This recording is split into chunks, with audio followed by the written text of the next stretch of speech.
Your workout schedule is backwards. For 2 years straight, I trained 6 days a week. No breaks, no excuses. I was convinced that more effort meant more muscle.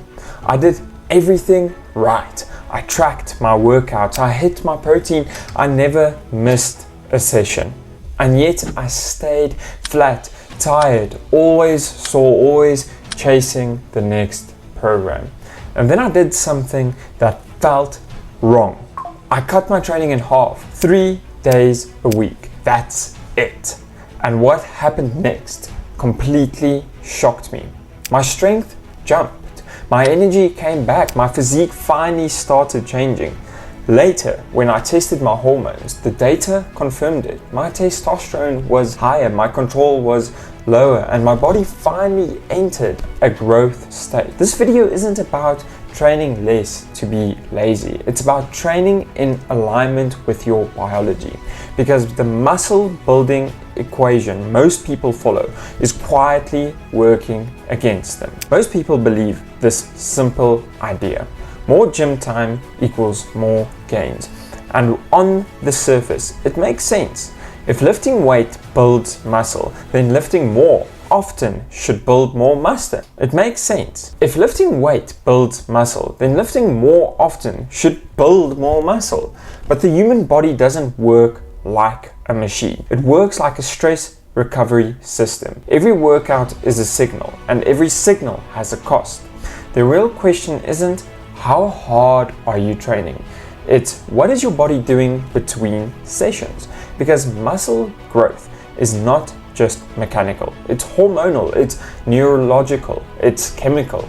So here's the question that changed everything for me. What happens to your muscle building hormones when you train 6 days a week versus 3? When you zoom out and look at the data, the relationship between training frequency and growth is completely backwards. And it all comes down to 2 hormones, cortisol and testosterone. Let's start with cortisol. Cortisol is your body's primary stress hormone. It's not evil. You need it to wake up. You need it to train, and you need it to survive. But cortisol is meant to rise temporarily and then fall back to baseline. Training is a stressor. That's good in the right dose. The problem is when you train hard 6 days in a row, your cortisol never fully comes down. You stay in a semi-stress state all week. Your body doesn't know the difference between heavy squats, lack of sleep, mental stress, overtraining. To your nervous system, it's all just a threat.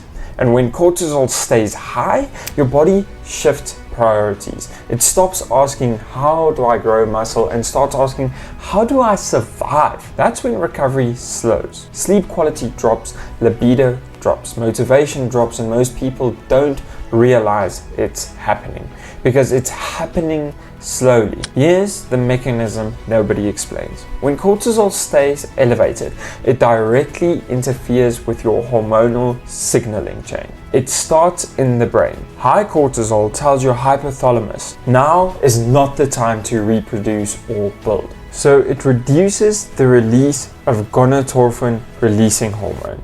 Less GnRH means less luteinizing, and LH is the signal that tells your testes produce testosterone. No signal, no production. This doesn't crash your testosterone overnight.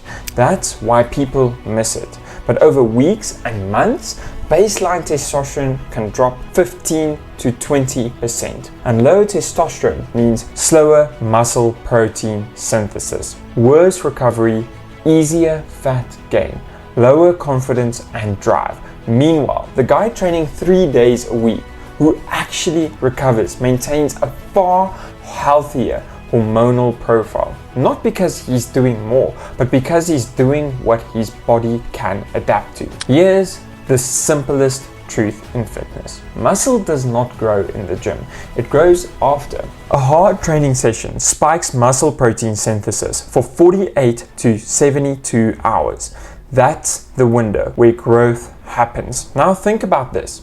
If you train the same muscle again after only 24 hours, you interrupt that process. You're basically saying stop building, start breaking again, over and over, week after week.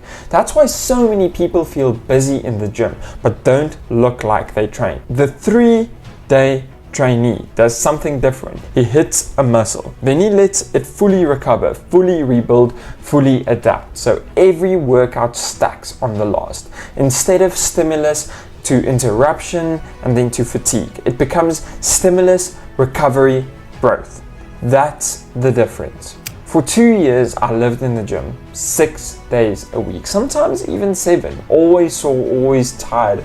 And I told myself, this is what discipline looks like. But my numbers barely moved. My physique stayed average. My energy was gone. Eventually, I stopped listening to my ego and started listening to my body. I switched to 3 full body sessions per week. Heavy compounds, high intent, 0 junk volume. And in just 12 weeks, my strength increased by about 25%. My body weight went up 8 pounds. My energy levels came back. My recovery improved dramatically. Later, when I tested my hormones, my testosterone was up roughly 18%. My cortisol dropped back into a healthy range. That's when it clicked. Training isn't the growth phase. Recovery is, especially if you're naturally skinny. Your limiting factor isn't effort, it's recovery. So here's the verdict. Your workout schedule should not maximize gym time. It should optimize your hormonal response. 3 strategic training days beat 6 stressed out days every time. And here's how to apply this. Train 3 days a week.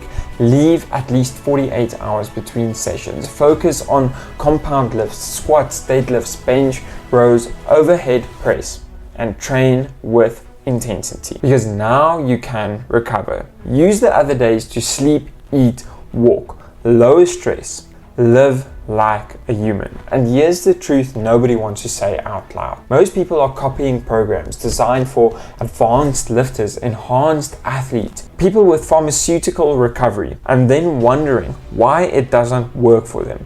Your body doesn't care how often you train. It cares about the signal you send and the recovery you allow. Less can be more when biology is respected.